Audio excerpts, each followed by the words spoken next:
Olá, sou Nicole, tenho 17 anos e sou diagnosticada com TPB, mais conhecido como Síndrome Borderline. Não estou a fazer este vídeo para falar sobre mim. Quando eu digo mim, é sobre aquilo que eu gosto.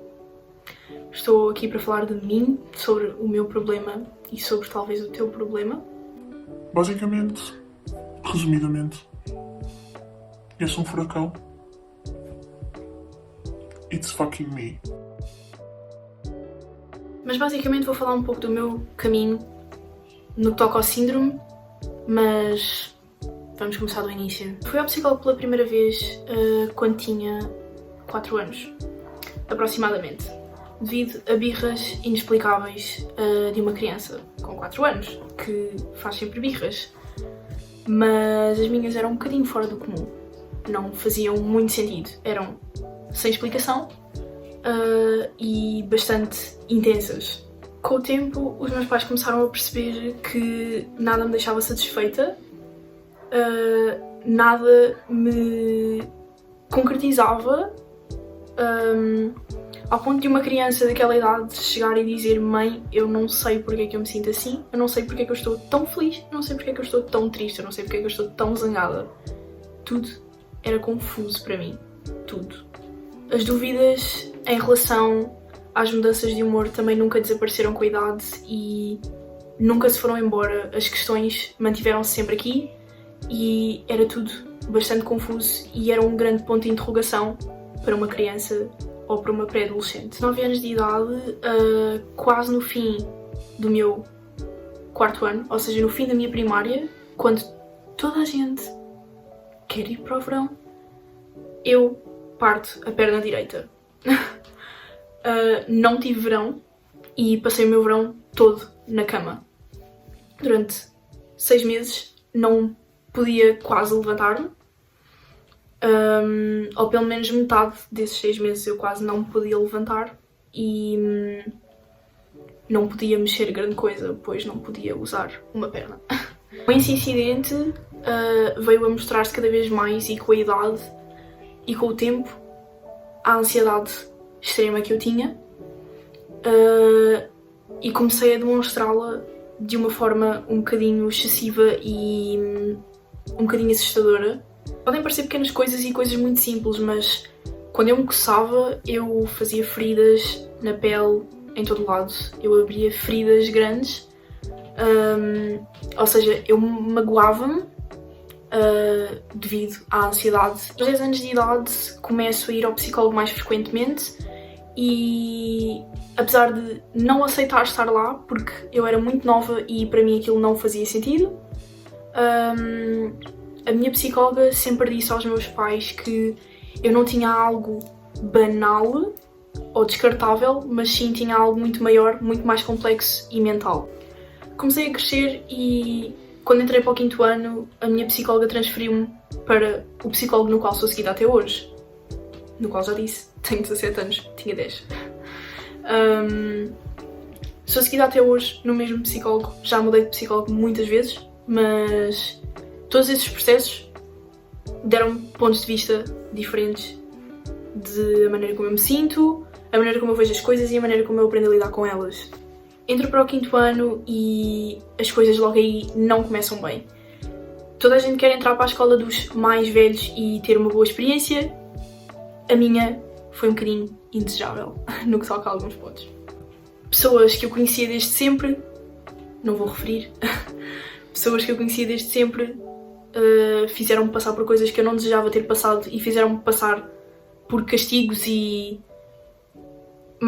experiências que uma rapariga daquela idade não tinha que passar, por coisas que eu fui acusada que não fiz, e isso causou-me também bastantes estragos e bastantes dúvidas aqui dentro, porque uma rapariga com 10, 11 anos eu questionava-me: eu não faço isto, mas e se eu fizer sem querer?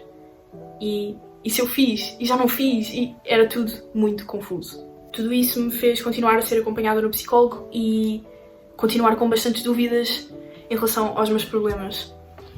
Os anos passaram-se e foram acontecendo algumas coisas na minha vida, com amigos. Sempre tive muita dificuldade em comunicar e sempre tive muita dificuldade em fazer amigos.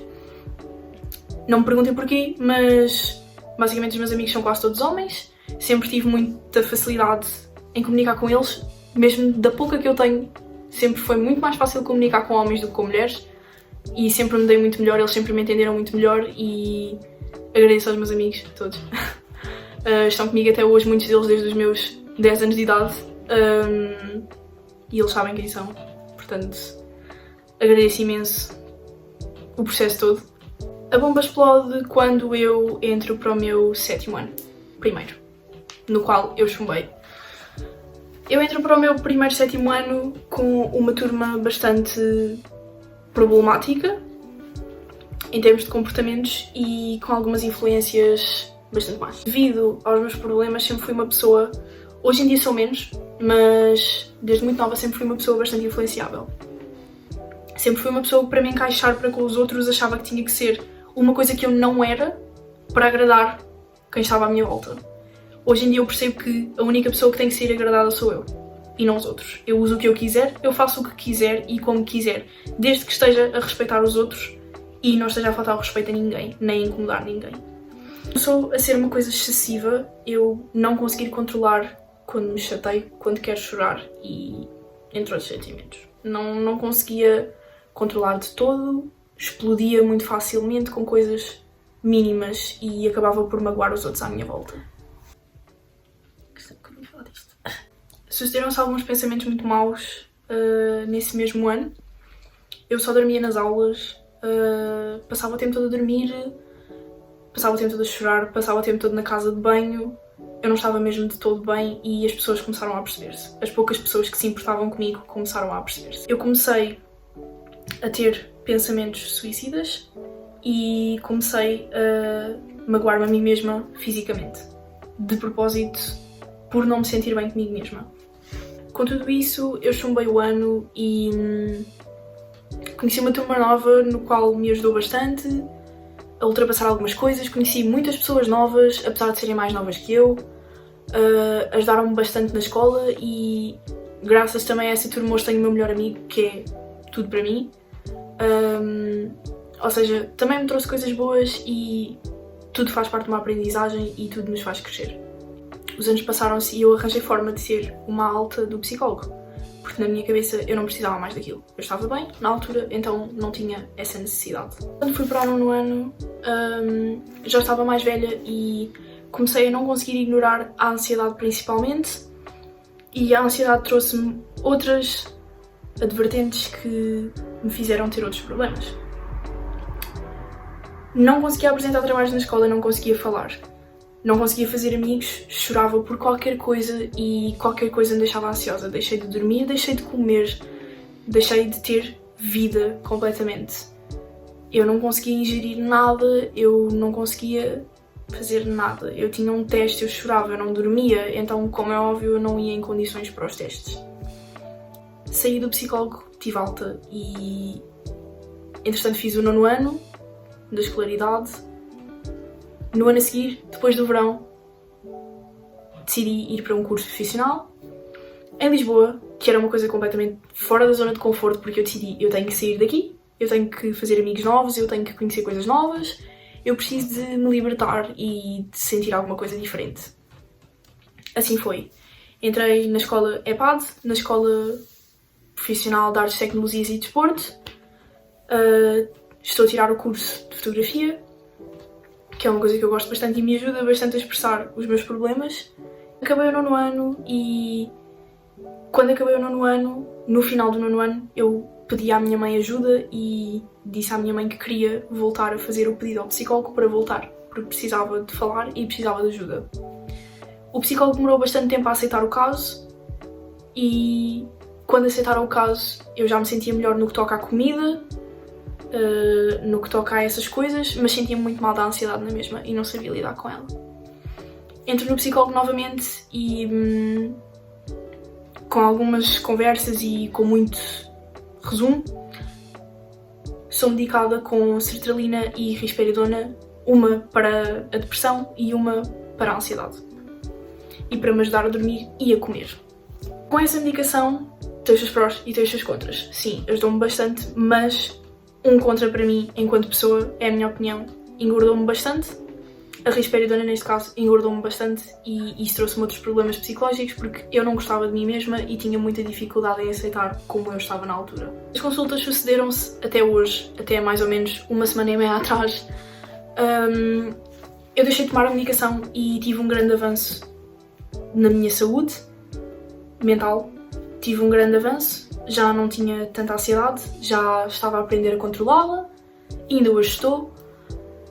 Conseguia lidar muito melhor com as coisas, aprendi muito mais a comunicar com as pessoas, sou muito mais fácil de fazer amigos hoje em dia, então decidimos retirar a medicação porque eu realmente estava feliz e estava saudável. Os meus pais começaram a achar isso uma coisa bastante estranha e decidiram informar-se na internet e é aí que surge o síndrome de borderline. É daí que tudo aparece. Entretanto, vamos a uma consulta na psicóloga que já estava marcada, ou seja, consulta de rotina. E é aí que sai o meu diagnóstico de borderliner.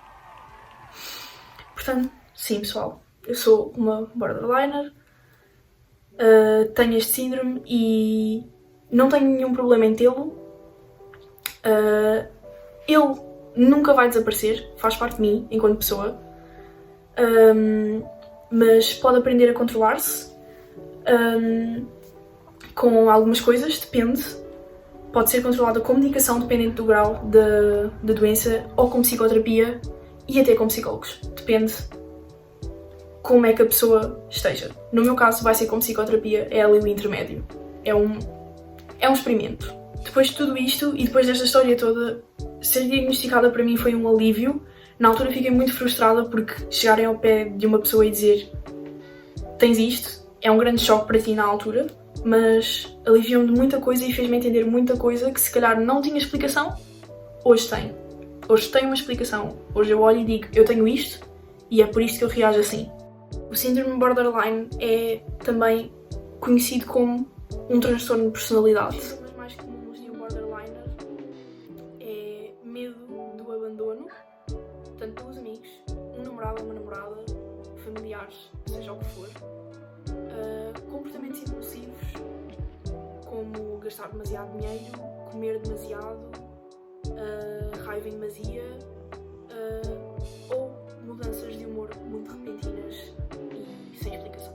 Muitos destes sintomas começam a mostrar-se muito mais na adolescência, começam a piorar na adolescência e a ser muito mais intensos e intensificam-se na vida adulta. Não confundam um borderliner com um esquizofrénico ou um bipolar, porque uma coisa não leva acima de tudo.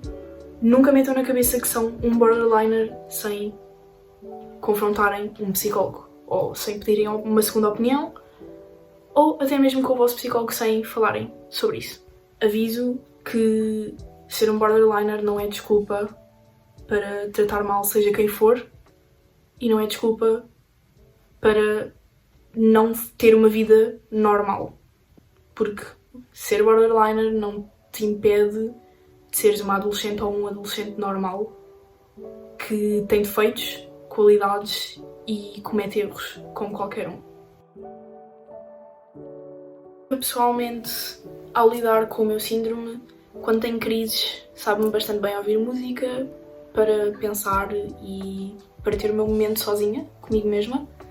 Gosto de sair com os meus amigos, gosto bastante de conversar e de estar em sítios bastante calmos que não me incomodem ou não tenham muito barulho para me deixarem ainda mais estressada do que eu já estou se estou a ter uma crise. Um conselho meu e um conselho de uma borderliner: não queiram lidar com uma crise ou não queiram lidar com os vossos problemas sozinhos. Pode não ser com os vossos pais, mas procurem amigos, procurem alguém da vossa confiança e que vos faça sentir confortável, amado e seguro. Um borderliner é uma pessoa que precisa de estabilidade e paz e, acima de tudo, muita calma no seu dia-a-dia. Um ambiente agitado e com muito barulho, com muito toque, é uma coisa que deixa um borderliner bastante ansioso e bastante incomodado. E o que pode até desenvolver uma grande crise ou uma pequena crise, tanto faz, pode desenvolver uma crise. Portanto, na minha opinião, é muito simples a maneira como se deve lidar com um borderliner. Paz. Paz e compreensão e, acima de tudo, saber ouvir. apoiem-se e vivam, simplesmente, porque eu passei muitos anos da minha vida e passo alguns dias ainda, às vezes, a desperdiçar os meus dias a fazer questões. Porquê? Quando? Porquê eu? Simplesmente. E sinceramente, hoje, com 17 anos de vida, eu percebo. Porquê ser normal? Porquê ser igual aos outros? Isso é uma seca. Sim, sou uma borderliner e tenho orgulho em sê-lo. Isso faz de mim a pessoa que eu sou hoje. Sou a Nicole, tenho 17 anos e obrigada